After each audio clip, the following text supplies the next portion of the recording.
Good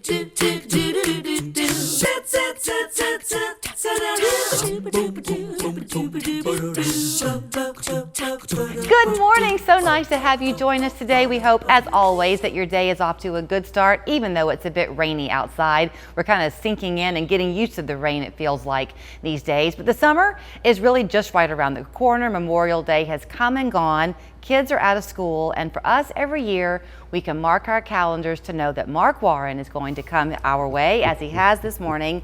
He, too, is happy for summer. We are. But he enters it with a caution because these are the 100 deadliest days, right? The 100 deadliest days of summer. First off, let me wish you a happy birthday. Oh, Today's thank you. your birthday. I brought you a gift. It's a koozie. Did? It's a very special koozie. Thank Enjoy you. it. Thank you very much. On your birthday. I will Number put 30 my again. glass of wine in the koozie. Really, and I guarantee the glass of wine will stay cool for about 5 seconds. Until I drink it. Until you drink it. So drink it quickly. Yes, 30 plus 25. But 55. really, parents, be aware. We all know that the number one cause of death for teens is motor vehicle accidents. Number one cause, and that issue, that number increases during the deadliest days of summer, which is Memorial Day through Labor Day. And we see a 26% increase in driver fatalities when it involves teens during this time frame.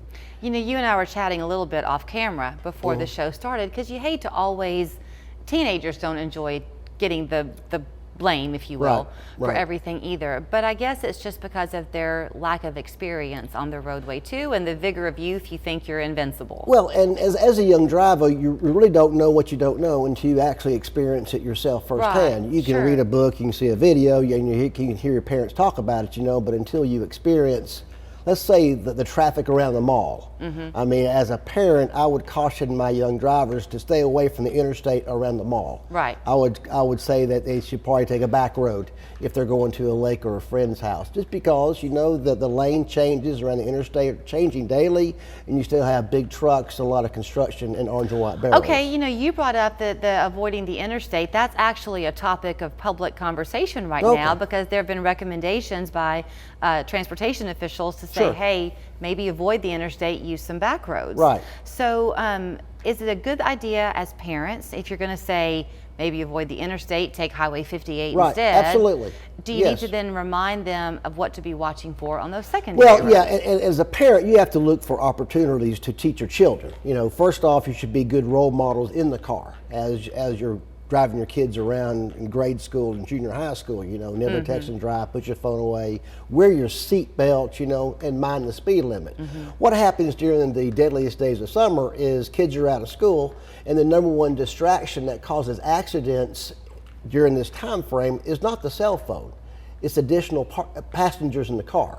You have additional people in the car, kids in the car, and that causes distractions to the driver. Right. And so you don't want a distracted driver just because you have 3 or 4 other kids in the car. So as a parent, I would suggest that when you know your kid's going out that day or that evening to the lake, you ask them, how many kids are going to be in the car, and try to, manage that where they're not driving all in one car, but they're driving several cars. And then when you say go to the lake, then you bring into the fact, let's try to stay off the interstate during the construction around the mall, because that's a dangerous area for adult drivers, much less teenage drivers that don't know what they don't know yet. One of the hardest things, I think, too, as a parent, because I've been there too, is when you have a child who has a friend who is a dangerous driver. And that is so hard. It is difficult. And so that's when you communicate with the other parent of the teenage driver that you're concerned about. Really? I would reach out to them. That's a risky endeavor. I know, but as a parent, you have to do risky things, right?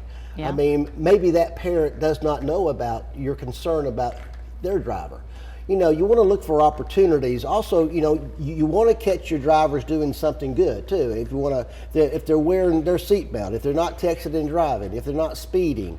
Speeding is one of the major causes. I'm reminded by my good friend Judge Russell Bean, when he was city court judge, he was just adamant about speeding. And that's what happens also with young drivers. Right. They drive too fast. Right. They just drive too fast because they don't know what they don't know. So during this time frame, it's important that the parents find an opportunity to talk to their teens, and you know, you can turn a tragedy into a learning lesson when someone else loses a child. Right. And we see teenage deaths all the time, way too often. And that's a good learning opportunity to sit down with your teen then and say, listen, you know, did you see where another teenage driver died this weekend? You know, to the concern about the friend who might not be the good driver, I was always the one to say, I'll give you extra gas money, you just be the one to drive. Absolutely, something like that, you know, find some reason, because you have to look for, I get back to the opportunities, we have to be proactive as parents to make sure our kids know the dangers of distracted driving during the 100 Deadliest Days of Summer. So I know we're going to end up showing folks this QR code actually, because you are a big believer that the teens can't do it themselves. You like the parent-teen relationship, so you've got some like pledge. Yeah. If you go to our social media page, all of them, you'll find a QR code that you can download a parent-teen driving agreement, basically, you know, and you go over the importance of limiting the number of passengers. You go over the importance of not speeding, about wearing your seatbelt, about not texting and driving, and you have a conversation with your teen about the importance of those elements. And then you have to have consequences too. If they breach one of those agreements, you know, you have to have consequences. Right. I'll tell you one thing, I mean, I learned as a parent growing up, the power of taking the phone away for a week is devastating. I mean, that really that's the end of the world. That is the end of the world right there. And so if that's a consequence for when you catch them not wearing a seatbelt, I mean, if your kid's not wearing a seatbelt, you better, you know, drop the anvil on that, nip that in the bud. You know, something else that we did once was the first time when the interstate outside of Chattanooga was something to be tackled, and that was frightening. So we took like a caravan road trip, but that way we were a part of it and they would follow us. And that way they could kind of had the experience of a 2-hour away drive, but they were modeling our driving habits. In their own vehicle. In their own car. Being more independent about that. You know, that's a great idea. I think we got a lecture too.